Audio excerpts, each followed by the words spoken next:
Hi, everybody. It's take 3. I'm trying. Okay. Problems with communication, problems with immersion at your table. You got people just sitting there, okay? You got to figure out why they're doing that.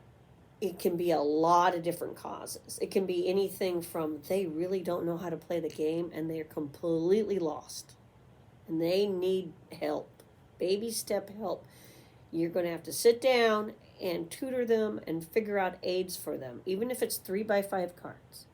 A little handout. This is how combat works, so they can refer to it. Some people need that stuff. Okay. Everybody's different. How they learn. You got kinetic learners. You got visual and audio learners. When the more things that people have that's presented to them as a way of learning, the more likely the whole group will learn. Okay. So that's something to keep in mind. That is why if you suspect you have a problem with someone's cognitive ability to imagine, which is a major thing now because of these, people don't read books like they used to. They do not listen to radio shows at all, and they're not necessarily doing as much art as I remember people doing. So, especially the younger generation. So the people who should have the best imaginations sometimes have the worst. Okay, but you could be old and codger at the table, and they could have a bad imagination.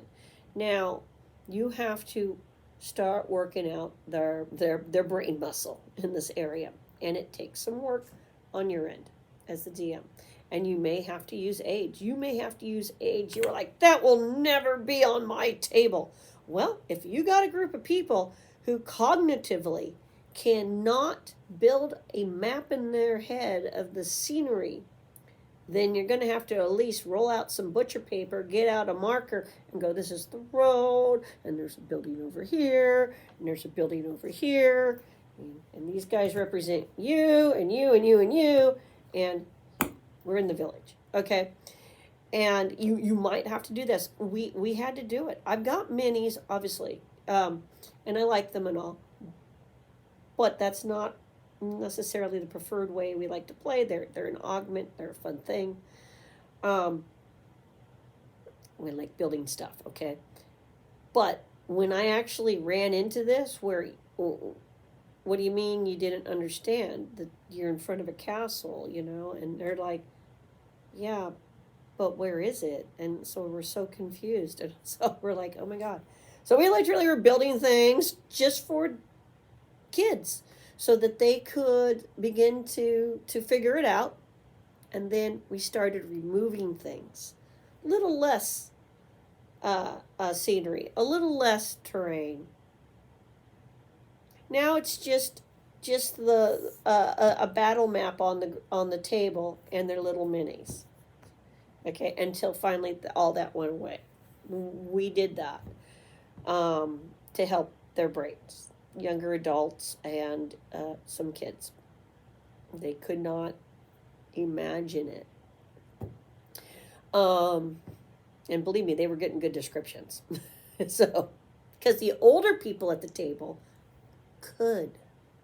Okay, sometimes somebody, like I said, doesn't know the rules well enough, and so they're lost there. So they're going to need like a handout or something like that, and they're going to need help learning how to organize their sheets.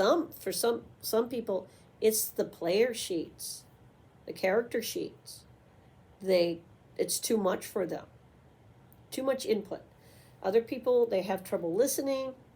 They have short attention spans. So now you got to make things smaller, more concise, keep their attention, keep refocusing them. It can be work, okay? And you're like, well, they should be focused but they are used to doing this, walking around, playing some game, listening to some other piece of music at the same time. They are some of the most unfocused people I've met. The certain generations, I'll just call it that.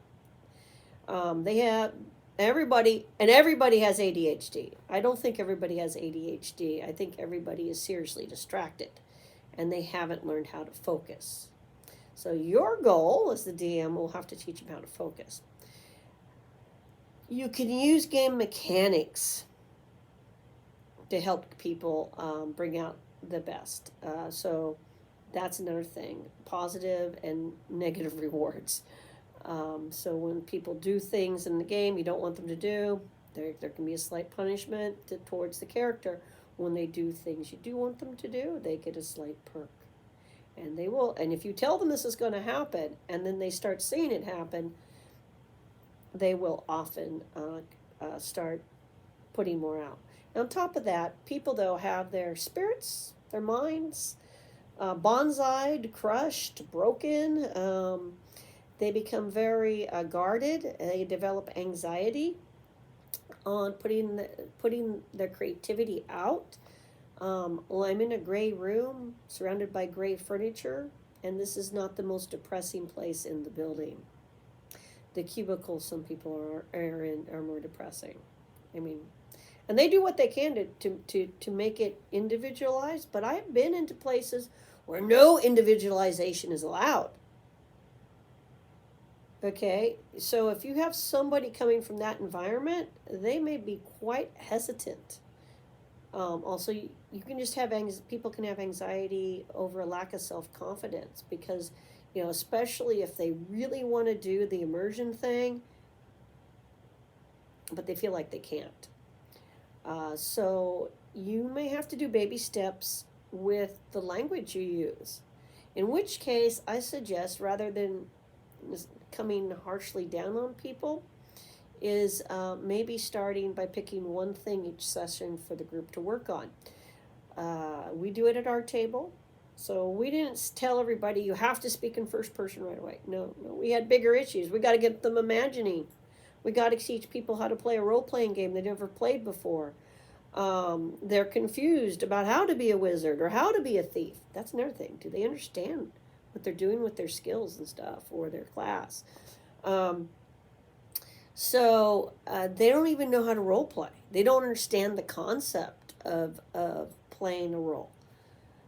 We have played other games that help teach that. Card games. There's a card game we got that makes you talk in a funny voice, makes you dance, makes you do all kinds of stuff you normally wouldn't do. Okay, we have done other things in the course of the time that we've been playing D&D. So we don't play D&D every night that we plan to. Things happen, but also we don't play the same. We're not playing the game every time either. So we have bigger breaks, but we get them as a group doing other activities that actually augment the role-playing game down the road, which is a thought. Sometimes people are just having an off day. Like I said, and emotionally and creatively, they could be closed off quite a bit. And so now you're going to have to figure out how to bring that out of them. This is why, like some people are like, oh, all those people, they're telling jokes. They're not immersed in the moment. But they're relaxed. So having the time and space to relax the group, where they start opening up, means that when you actually get into the role playing, of course trying to keep it out of the role playing, that's a whole nother thing, but sometimes you got to do things in steps, and you got to encourage one thing that could lead to something you don't want, only to pull that back a little bit, simply to get everybody communicating, listening, relaxed, and starting to participate. So stay open to all the different ways the role-playing game can be played.